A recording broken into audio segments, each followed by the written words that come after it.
Welcome back to Unquiet You. Today we're going to talk with Sydney Gleaves, my daughter, and we're going to talk about the role as a stepdaughter, stepmother, kind of how our relationship has formed over the years and what that is like. You ready? Yeah. Okay. I guess we'll start with like the first day I met you. So when I met Sydney and all your siblings at the same time. And I pulled up to your house with my son and a couple of girlfriends and two little boys and like whitey tighties ran out to my car. They were not white. They were covered in dirt. And I remember Taylor looking at me and we were like, what is happening? So we get out and we go in and immediately I think all of you were around the kitchen table and the boys jumped on top of the table and started digging into this thing called a shepherd's pie. Mm-hmm. And I had never heard of a shepherd's pie. Didn't really do casserole. So Taylor again looked at me and was like, do I have to eat that? And I'm like, no, we don't have to eat that. But later on that day, I don't know if you remember this. So Sydney was 8 and she's kind of the middle of the siblings, of all your siblings. But I had on a white sundress and I forgot what Taylor had on, but we had been out in the city all day. We were city people, not country people. And you said to me, you had asked us to play some game outside. You were like, can you play flashlight, some game? Yeah. And I was like, oh, yeah, okay. And then you looked at me and you said, well, why would you wear a dress to our house? I was like, well, because I didn't expect to be playing in the dirt. So that was kind of the first time we met, actually. Yep. And then it kind of took off from there. So Sydney is 24, almost 25. And when I met you, you were 8. Mm-hmm. And in what grade? Second? You were finishing second, I think, right? I feel like it was third. Was it third? Yeah. I can't remember, but sometime. Yeah, so it was a pretty interesting time in your life. It was an interesting time in my life. Taylor was a little bit older, and so we had kind of already passed some of the phases that you guys were entering. So Sydney and I are very close now. Yep. We have built a really cool relationship. It did not start out that way. Nope. And so I thought it would be really cool. A lot of times people ask me like dynamics of stepkids, step parents, how that works. I think we have a pretty exceptional relationship and but we've worked on it. And so I think it would help. This conversation will help other people see that it can work and that there are really cool gifts that come from marriages and blended families and that sort of thing. So you ready? I'm going to start with questions. Hit me. Okay. Well, goes back to, do you remember the first night when we met? Yep. And what was your initial thought? I remember y'all had pulled up at the house and either Dad didn't tell us that you were coming or I don't remember, but we were like, oh, Dad's got some friends here, you know? And I remember you like walking up, you're in wedges in the white dress. And I was like, wow, like she looks really beautiful. That dress was so beautiful. Cause I mean, we lived out in the middle of nowhere. Yeah. Like nobody's dressing up unless you're going to church or anything. Yeah. So we were like, wow, like that dress is really pretty. And that's funny that you remember the part about like playing the game outside. I'm like, why would you wear a dress like that to play this game?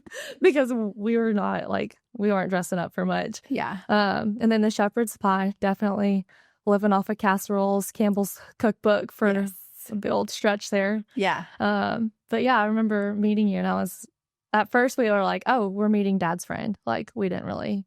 Yeah. Or I say I didn't really know. Maybe other people, I don't know, but I didn't know what was going on. I was like, oh, cool. I don't think any of us really did at the time. We were kind of like, what is happening? Yeah.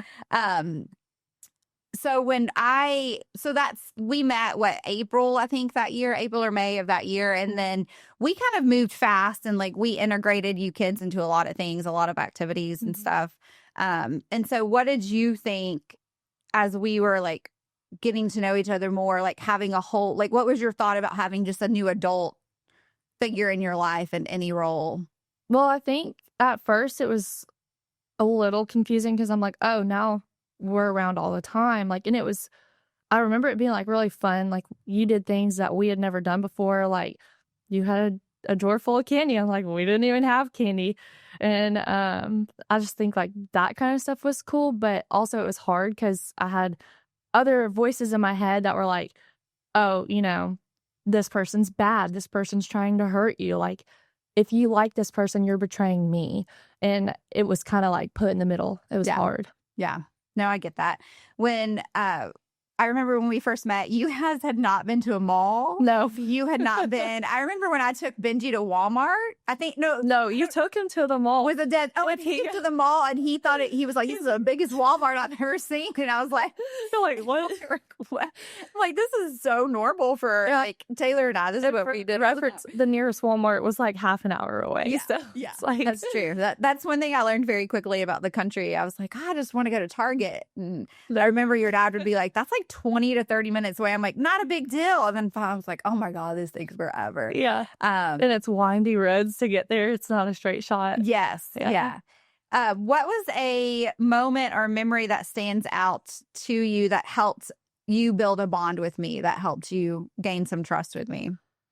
Well, the first memory, and there's like a couple big moments that we've had, obviously, but the first one that I was like, oh, like this person is really looking out for me. And it made it kind of hard because I was being like torn from both sides because I'm like, oh, my heart really wants to trust this person and like this person. This person has my best interest. And then other voices that were like, no, don't trust this person. But my 9th birthday party was like one of the first birthday parties I've either ever had or that has been in my memory. Because you had like all my friends over. We watched the Hannah Montana movie. It was a sleepover. And that was like the first time anybody's ever got me a piñata. It was like something silly like that. But I remember like the cake and everything. And it was like, this is fun. Yeah. And you weren't even married, I don't think, to Dad at that point. And so for somebody who didn't have any obligation, like that was cool. Yeah. I thought that was really fun. I remember that year. It also reminded me of where you lived in the country when Heather Mendenhall called me and she's like, I had to drive through a creek to get to her house. And I was like, I don't know what to tell her. And I was like, I called your dad. I was like, can you help her? Yeah. And if the creek's dry, you have to take a different way. Yeah. Like that is country. Yes. Yes. Okay. I think we should also, like in the beginning, we didn't get along very well. I remember, you probably more than any of the other kids really resisted the idea, and like you loved to like not pick at everything I said, but it was like you were like gonna go against everything I said. Yeah. And I remember thinking like, wow, she's gonna be a tough one. I knew there were like underlying issues there and like underlying thoughts there, but I also think it was really interesting because I think one of the biggest things for us is you went through a really, really hard transformation about 5th grade. Yup. And I remember like, you know, over the first couple years of us being together, it was like you would warm up and then pull back, warm up and pull back. And I was like, okay, I know where she's coming from and I know what's happening there. But 5th grade was a huge awakening for you, I think. It was, I remember a conversation where you had kind of gotten really frustrated with a bunch of people in your life. And you were like very much seeing it as like, they're hurting me. They're doing all the things to me. And I remember where we were in the kitchen in the house in Pegram and looking at you. And I was like, you have to change. Like, this is where you like have to understand like your role in this and that. And I think that whole summer you totally did like a 180. You were like, I want good relationships. I want to be a good friend. I remember that was like such a pivotal moment. People ask me like about kids' growth, and I'm like, that one for Sydney, I feel like was so big. Yeah. And I think too, because I knew I had strong convictions as a parent of like what I kind of had in mind of like how things works. And I had never dealt with the back and forth of having to have someone who you had people in different ears and different opinions all the time talking. But I always felt like you knew deep down, and I was like, what the right path for you would be. Yeah. It was just trying to get you to get to that point. Yeah. What was it like? I think it's interesting too, like when your dad and I got married, your parents had already divorced. Right. And so what was it like for you when you realized like, oh, she's stepmom? Yeah, it was funny because I remember Dad calling us all into his bedroom and he was like, so I think this is what I'm going to do. What are your thoughts? And I just looked at him because everybody was like, we love Amy. Well, we called you Miss Amy. Yeah. We love Miss Amy. Yes. We love Miss Amy. And I was looking and I was like, why is he even asking me? He's going to do it anyways. Like, he's just wanting me to give him the answer he wants to hear. But I think that was something like I was struggling with too, was like, oh, I have to please everybody. And like, I want people to say the things that make me feel good or whatever. Yeah. But I think it was honestly like, it was kind of a weird time. One, because the counselor at school was consistently calling us in to like talk about it and was like, I remember that. how are you feeling about your parents' divorce? And your mom lives in a different house. And I'm like, I actually haven't seen my mom in months. I don't know where she is. So she might be in a different house. I don't really know. Because she kind of vanished on us for a while. But it was like when you came in and she suddenly reappeared and it was like really contentious. And so it was just being caught in the middle. I didn't necessarily have bad opinions on dad remarrying, or like my mom was already dating pretty quickly. Well, she was, there's anyways. So I didn't have like hard feelings about that. It was more so like I was hearing like, you're trying to replace me. And that was the hard part, because I was like, well, I remember asking you too. I was like, so are we supposed to call you mom? I remember we were at Walgreens. I was actually, we were rushing to I had to get all y'all's passport photos done. I remember this. We needed to get our passports. And you were such a nightmare that day. And Ainsley was a baby. It's crying. And all y'all were it was just the whole thing. And I get in Walgreens and I'm like also trying to get, somebody had sports. I don't remember which one had what, but I was like, guys, we got to hurry. And you're like, I'm talking to the lady at the cash register and you're like, so are we going to call you mom? And I was like, oh my God, right now, I don't care what you call me. Like, just please be quiet so I can like check out. And, but I was like, what? Why does she wait till I'm in Walgreens talking to this lady? Sorry about that. But I remember that. I was like, whew. So you've always had a pretty strong connection with most of your siblings. Right. And I think that adding a sibling to Taylor, you had my son came in, and I think you and him met. We kind of got along from the pretty beginning. well. Yeah, I think, and you're still pretty close. Yeah, we're very close. Yeah. Now. So I think it's like when you saw that coming in, did you have thoughts about, okay, well now I have like this older sibling coming in, and now we have this baby. Yeah. At first, I was like, who is this kid? Like, what is he doing here? Because he was very different. I mean, we were very much city people. He was an only child.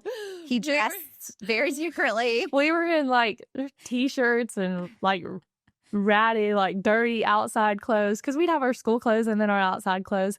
And we were like dressed poorly, and he like you had come up in a sundress, and he came up in a polo, and we're like in jeans, and we're like fancy shoes, because he was really into shoes. Really into shoes. And I was like, who is this kid? And it was funny because from the beginning we kind of got along. Like, he was a little more shy at first, which is so funny because that is not how he is at all. Yes. But he was shy, and then I remember the neighbor had the biggest crush on him too. So it was kind of beneficial. I was like, well, if this kid's going to keep coming around, like my neighbor thinks like I'm the bridge between her and him.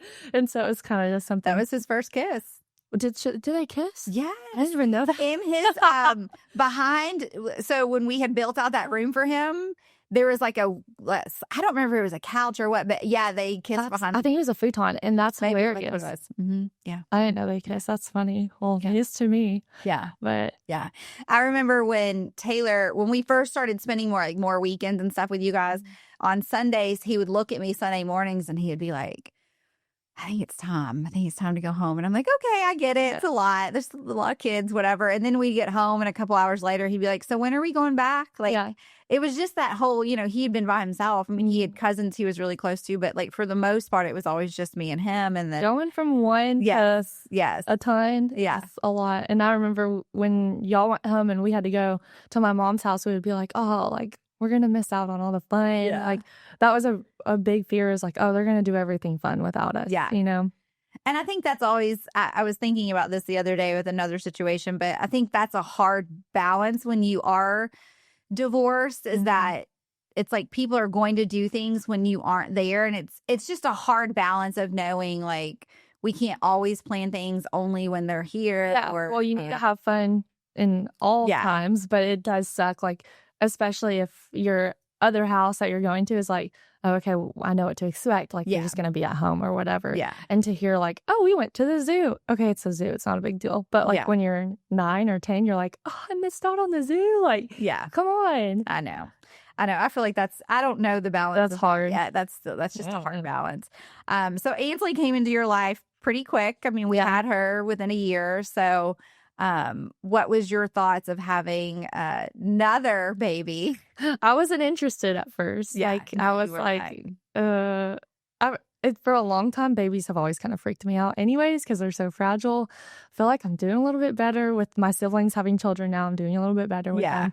But definitely at the time, I was like, it was funny too, because as like Ansley's birth gift, y'all had given us like a stuffed animal. And in my head, I'm like, do they really think that this baby do they think I'm going to fall for that? Like, this baby gave me a stuffed animal. I'm like, whatever. And in my head, I was like, this baby, instead of Ansley, like my now like little bestie. Yeah. But at first I was so not interested. And my twin sister Shelby was like very interested in her. And so I was like, well, Shelby can have her. Like, I'm going to go do my own thing, you know? And leave Shelby to not bother me. So I was like, great, you can be friends with Ansley and I will go do my own thing. This worked out well, but I didn't have any interest in her at all. Yeah. I remember early on, like trying to come up with like different ways to bond everyone. And so the gift thing, I don't remember where I had read it, but it was something about like having the baby give a gift to every kid with a little note, like at birth. And I remember Benji, of course, he was so little, but bless him. Like 4 or something. And I think he was almost 6 when she was born. But he was like, what did he said, I can't believe she got me a gift. Like, I can't believe she got me a gift. And then my favorite, wow, was she born with a diaper? I know. Bless him. We love her, Benji. Unfortunately, she would probably still ask that. Probably. Yes. Benji. Okay. So I feel like you and I, really after 5th grade, I feel like we got on a really good level. Yeah. We got on I feel like you saw some of the things. I've always been pretty bold with my statements and I haven't really held back on a lot. What? But I haven't done it. But I think too, once I saw the change in you, I was kind of hard on you in some ways. I remember your soccer coach calling me one day where you stormed off the soccer field because you were mad about something. And I was like, well, pull her. She's not playing. And he's like, no, I need her. I said, if you don't pull her, I'm going to pull her. Cause that behavior. And I remember Mendenhall calling me and she was like, I told her to do something with your crown, like fix that crown or something. You're not a princess. I don't know, something. But I always remember I was a little bit harder on you, but a lot of it was because I knew the underlying thing. I knew how much you wanted it, and like I knew how you could see a bigger picture. It was just like getting you through the humps of like the day-to-day, stuff with your siblings, and then navigating like middle school and high school, and also having me write an apology letter to my entire team for storming off and not being the team player. Yeah, I remember that. Yeah. I mean, these are hard things. Right. You did. I was like, sit at the table and do write-offs. I will not do this, or I will, have a new perspective, something like that. Yeah. And you would write it, and then we'd say, "Are we done?" And you're like, "Nope, I don't think you got it yet." Yeah. So, yeah. But I remember that letter. I thought, because I remember there was a part of you that really wanted to be a leader. Yeah. So when you were showing up that way, when you were getting really frustrated and letting it out, I was like, this will teach her more about leadership than anything else that we can, if we let her just get on the court, on the field, it's like, it's not going to help her at all. Well, I've always been pretty emotional. And so to stand up, shocker, and to humble myself in front of my team, like I remember my teammates, they were like, sad, they had never seen anybody have to do that. And so I think they respected me a little bit more. Yeah. Like, that's really uncomfortable. You're in middle school standing in front of a bunch of middle school girls and, there's all these drama things or whatever, but that's kind of uncomfortable. So, but it did its job. It did its job. Yeah. And I think that was also a time when you and Ansley started really becoming close, when she was like 2, 3 and like, you used to say, well, now she can actually do things with me and like, she's fun. Yeah. I think now you're extremely close. And then, when you decided to go away for college, I knew that was the beginning. Like we already had Taylor, who was kind of like living his life and doing his thing. And then when college talk came up, I could see like Ainsley, she was still too young to really understand it, but also did understand it to an extent. And so I remember like there was such an internal battle of like what's going to happen. And I mean, remember when we dropped you off? Like, I think we prepped ourselves so much, and then I cried, Ainsley cried, your dad teared up. I mean, we were all like, I'm currently crying. I know. Sydney is my most emotional kid, I would say. Ainsley's probably second. Now that shocks me. It's totally shocking, but she's becoming more emotional. She processes it like a lot differently, I think. Like, she's still emotional, but she does better about not crying in public. Yeah. Not me. I'll cry anywhere. Clearly. Yes. So what was the hardest part for you when you did decide to leave? You didn't go far. You were in Chattanooga. It wasn't too far, but it was still like you were going to come home for dinner. Yeah, I was on my own. And I remember you telling me, you're like, don't come home. Like, stay there. I think I remember the first maybe month. I don't remember how long it was. Like probably 2. We were on FaceTime, or I remember sitting on the front porch talking to you like for so long. And I remember having conversations with Dad where he's like, just go. And I'm like, no, I'm not doing it. Because the minute I go down, she's going to come and we're not going to get her. Like, she's not going to go back. Yeah. And I was like, she just has to get over that little hump. And like, once you did, and then it was kind of. Yeah, then it was fine. Yeah. And then you kind of took off and, but how did you navigate like the fear of like you and Ainsley not seeing each other all the time? Like you were. Yeah, that was hard. Like each other's person for a long time, and you were so used to like getting up every morning. We days, y'all had we days, and you've taught her how to have me days, and like, Sydney, you were always the one who was like, what was it on Sundays? You would come down and you'd be like, I'm having a me day, so don't talk to me unless I want to talk to you. And I was like, first of all, like.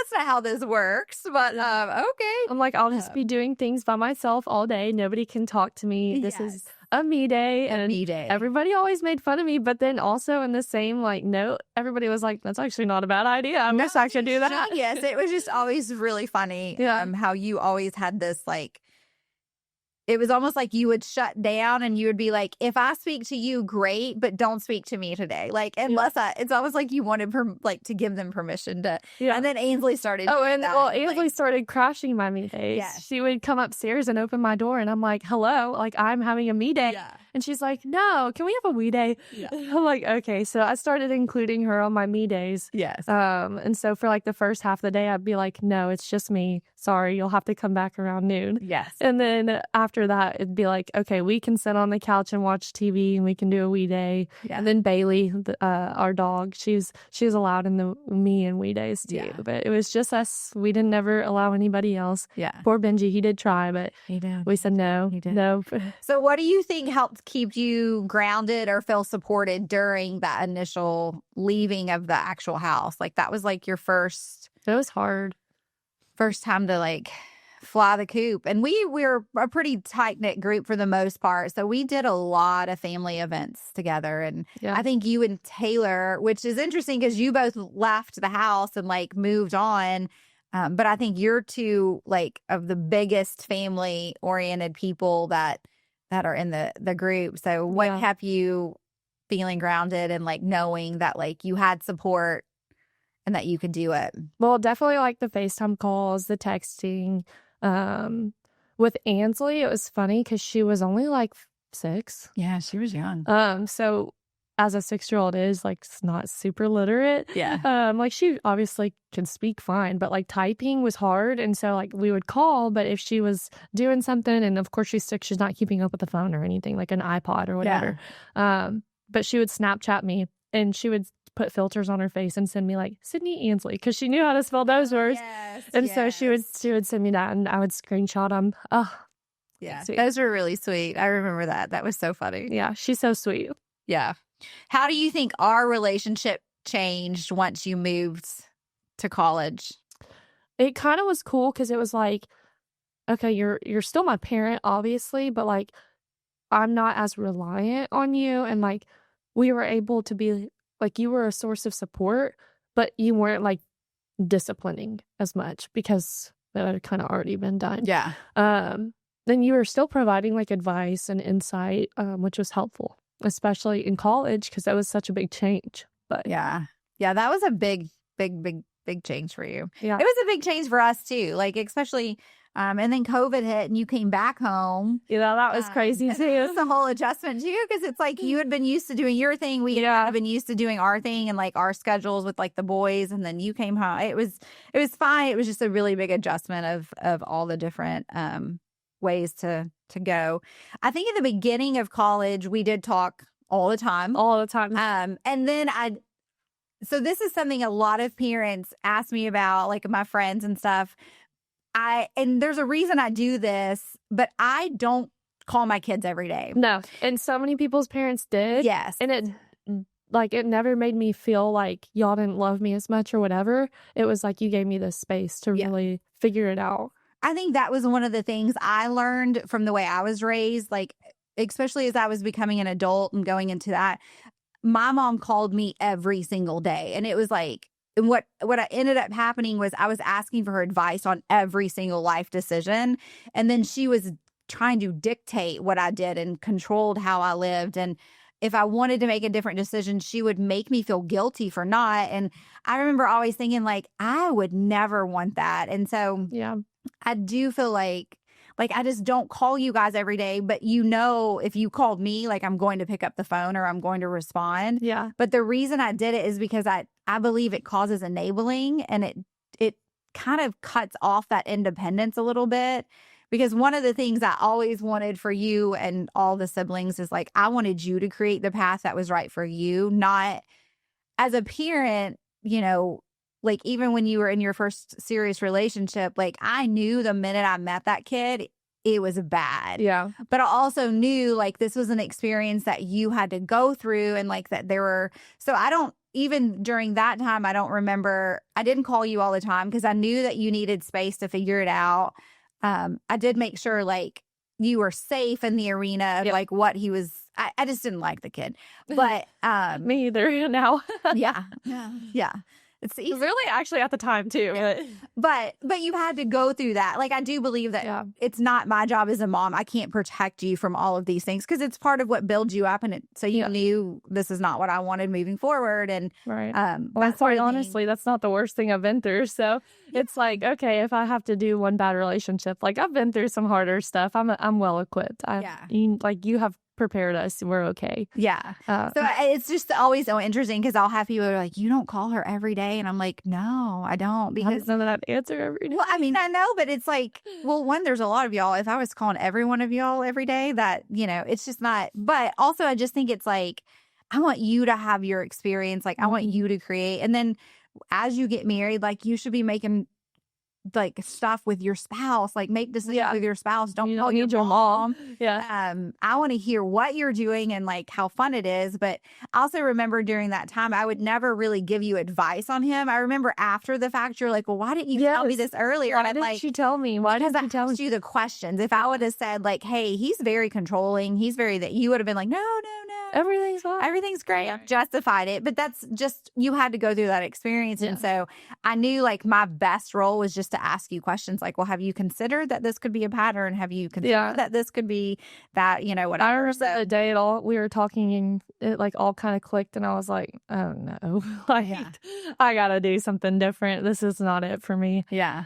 Which was hard. But yeah, I think it's funny because you're like, oh, I'm only one call away. Like if you know that there's open communication, and there have been times where I call you and you don't answer it, and the reason why is because you're on the phone with another one of my siblings, and I'm like, seriously, Taylor, like really, Thaxton and Benji, like come on, like you're taking all her time. Hello, my problem is clearly most important. Oh no, it's everyone's so important and they need it. When your dad and I divorced, when we announced the divorce, I think you probably took it, you and Taylor may have taken it harder than anyone else. Which is funny because we didn't live in the house. Yes. Like it was just Ansley in there. So you would think that the minor child would be most impacted. Yes. Not to say that she hasn't been impacted. But yeah, we took it like, I took it probably the worst out of everybody. Yeah. I think you handled it. Yeah. I mean, you did what you needed to do, like the emotions part of it. God. I think what I didn't expect to happen was, I think when we said the words we were divorcing, I didn't think about you kids, divorcing you kids. I think it was just like your dad and I are divorcing, but we're still a family unit. And I think immediately with the text messages and the things that were happening over the day or two afterwards, I was like, Yeah. oh, wait, I didn't think step kid versus bio kid. Like to me, there was just no difference. Yeah. But I mean, I'm learning it happens a lot, right? Like and a couple of your siblings have taken that route, and that's okay. Like, Yeah. that's relationships that they're choosing to handle differently. But I just remember thinking like, wait, why? I didn't think I would have to worry about Taylor and your dad's relationship or your relationship with me or Thaxton and Benji and like Ainsley's relationship with all of you. And it was like I know for me, that was probably the hardest part because I'm like, I didn't even think about that part. I just thought we're a family no matter what. Right. So how would that change? But I know you all had some emotions, and I don't remember if it was you that initiated the text with your siblings or Taylor, but somebody initiated a text behind our back saying, like, it was hey, me. we're together. I put us in a group chat because they were all calling me, like Taylor, Lydia, Thaxton, Benji. Every single one of my siblings except for one has called me that day. And I was like, okay, my phone, like, you're calling me while I'm on the phone with the other one. And like, instead of merging the phone call, like, I'll talk to you each separately. I kind of found myself in like this middle position. Everybody comes to me and I'm like, well, thanks. That's great. But also like my phone was really like nonstop ringing and I don't like to be on the phone I don't like my phone anyways. I wish I could just throw it off the bridge. But I put everybody in a group text and I was like, okay, here's what's going on. This is what, we're sticking together. It's not a big deal. Like, we've been in each other's lives for this long. Like, I don't plan on cutting ties in anything. Just because they have separated doesn't mean we have separated. So yeah. I thought that was really cool. I'm glad. I guess because I just didn't think it was going to happen.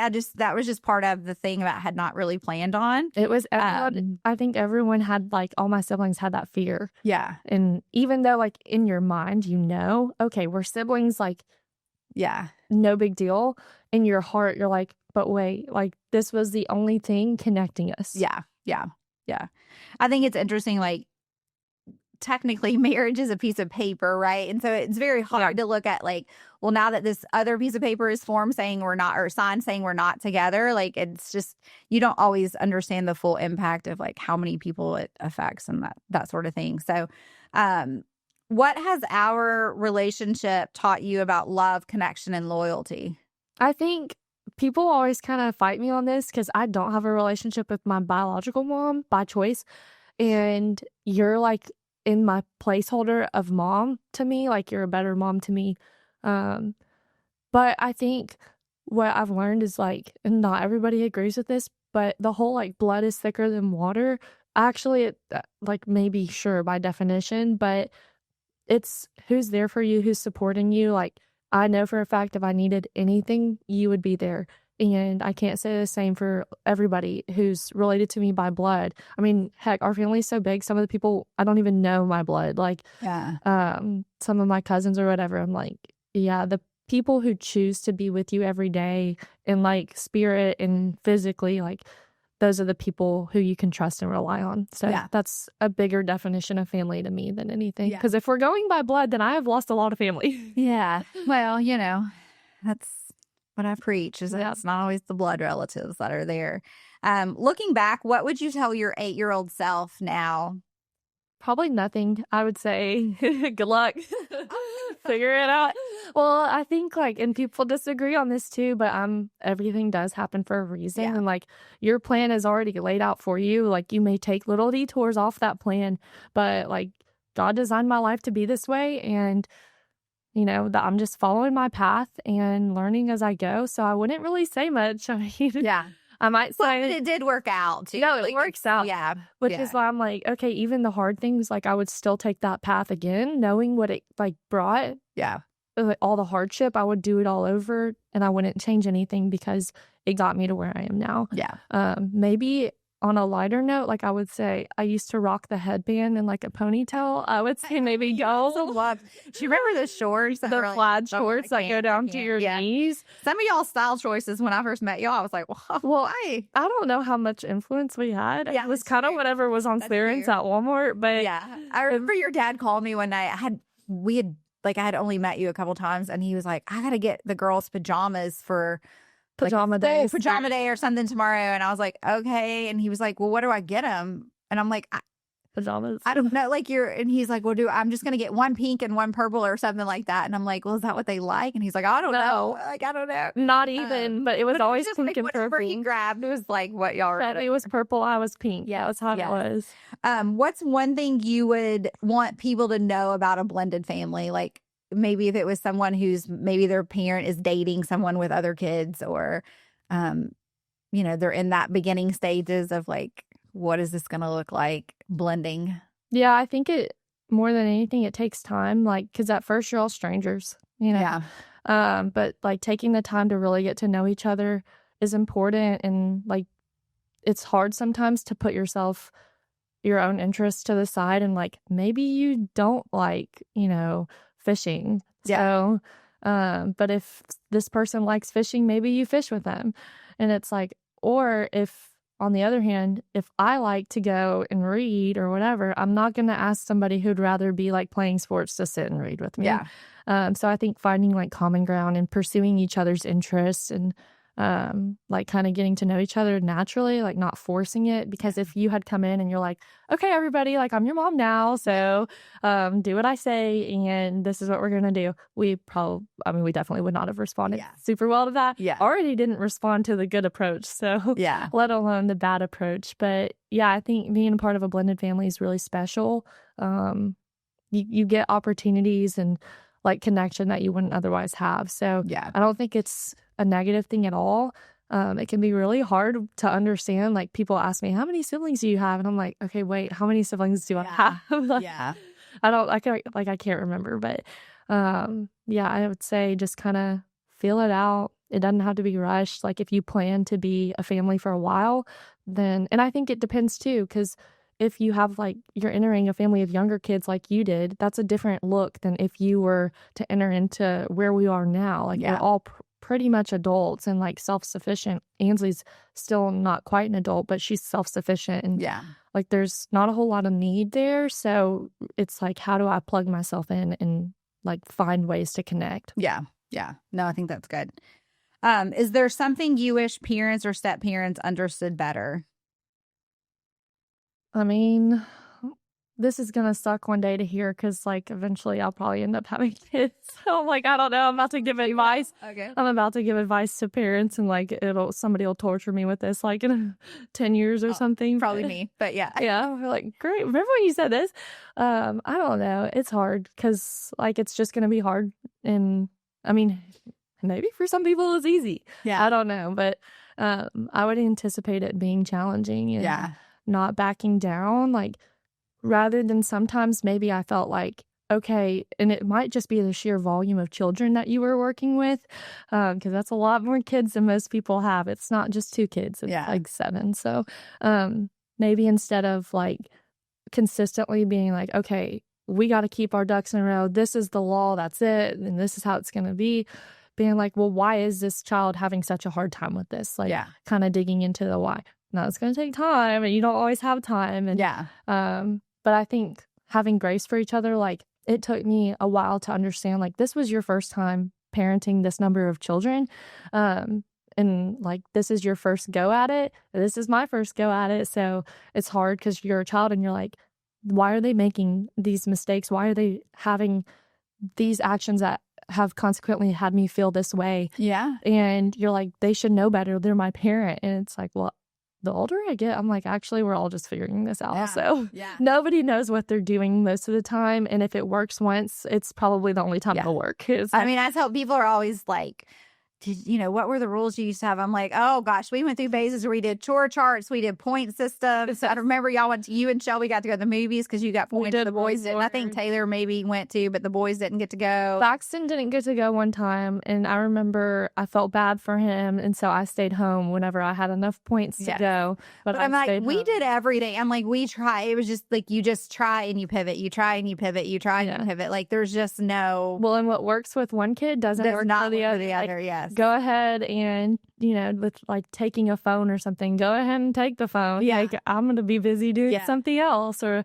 whereas like if you took the phone from somebody else, they'd like lose their mind and need their friends on their phone or whatever. Like, making us do chores. Like, you could make Thaxton go and pick thousands of weeds and he would still do the same thing the next day. Like, yeah. It had no impact. It did not But if matter. we made like me go pick weeds, okay, I'm going to learn my lesson. Like, I don't want to be out there all night doing that. I feel like it was just all a pivot. Every single thing you're just like, okay, we'll try this next time. But what is it like? What's it really like having me as your stepmom and also a life coach? It's great. Honestly, I get a lot of your services for free. So it's wonderful.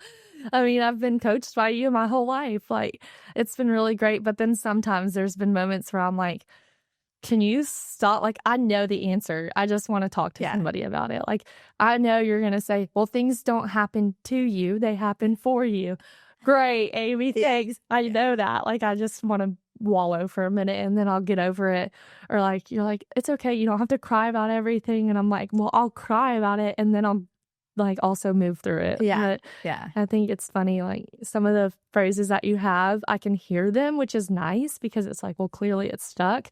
But then you'll say them and I'm like, you're already talking in my head anyways. Like, I don't need to hear you say it. I just need you to be like, okay. Yeah. I think sometimes Ansley being the only one at home when we're going, you know, like with her tennis and frustrations and stuff, she'll say things. She'll be like, I don't need the life coach. I need the mom. Yeah. Like, okay, but, and then like 2 minutes later, she'll be like, well, what would you say to, and I'm like, okay, you know. So I actually need the coach again. Yeah. It's like, it's such a boundary. But I think too, when you have kids that, like, not that I have expectations on any of you kids, but I can see so much potential. And like, I remember we used to sit and have conversations, your dad and I, about like when they get older, which one's going to have kids first and which one's going to go off to college. Were y'all right? We were pretty much right. We always said Taylor would marry really young and have a baby, or he would be one of those bachelors forever. And what'd you think about Thaxton? We knew. Yeah, we knew we knew. And Benji, I mean, he's, you know, doing great too. Like, he's doing kind of what we thought he would do. And but yeah, it was just always really fun. But I'm like, you knew which kids you had to push a little bit harder, and like where I had to like pull the rug out a little bit and get you uncomfortable enough to, you know, to do the dance and see what was on the other side of that. So yeah, not to brag, but I do feel like out of everybody, I was probably pushed the hardest. Well, Taylor was pushed pretty hard too. Yeah. But like things that there were small things, and it's like, well, you let that slide with this kid, but now I can't even do, like, this is not even breaking the rules. I just didn't, you know, do whatever. And it was like, seriously, like, why are you guys so hard on me? Like, but it's because y'all always saw like what each person needed. Yeah. Yeah. And we could also see like where each of you were playing things that you were needed a little bit more push on. So, okay. So to wrap it up, I always ask everyone what it means to you to live an unquiet life. I would say probably the thing that's most effective for me is just not really paying much mind to what other people think or how they perceive you. I would agree that that's probably one of the things that I'm good at. Like, I say never. I did used to struggle with that. And that was kind of where my transformation came into place between like 5th and 7th grade. After 7th grade, I feel like I had it down and I was like, I don't really care. I also grew 6 inches. So it was like, I am sticking out like a sore thumb. Yeah. You know, I'm almost 6 foot tall. So it's like, okay, let's just be comfortable. And if people think I'm weird, I don't really care. I'm going to have fun. Like, Ansley, she gets so embarrassed, but I'll be goofy in the Chick-fil-A drive-thru or something playing music, and she's like, Sid, people are gonna see. Who but cares? You've also helped her come out of her shell with that a lot, where she knows when she's with you, she can like be that way. She told me that. She told me that the other day. She's like, I'm probably the most goofy and silly when I'm with you, and that's such a compliment. Yeah. My boyfriend Josh, obviously, he struggles to comfort, like he just not comprehend, but he feels what other people think, and that can put a weight on him. And so he always tells me, he's like, when I'm with you, it's so easy because you really just don't care. Sometimes you probably should care and you just don't care. And so I think to live an unquiet life, you just have to be comfortable doing what you want to do, knowing like obviously within you're not going to hurt anybody or yourself, but like living an unquiet life, you're just going to be yourself, be comfortable in your skin. And if somebody thinks you're strange for it, who cares? You know, you're having a good time. So I think that's what that means for me. Well, I'm glad you came on. Yeah, thanks. Sorry I cried. I'm actually not really sorry. Sorry you cried. I'm actually not really sorry. I cry like every day. So It's okay. Hey, crying's fine. You're just detoxing your emotions a little bit. So, but I love you very much. And I'm really glad that we still have a great relationship. And same. I've gotten to see all the different layers of you, and there's many more to come. So, yeah. So thanks for being on. Yeah, I love you too. Thank you.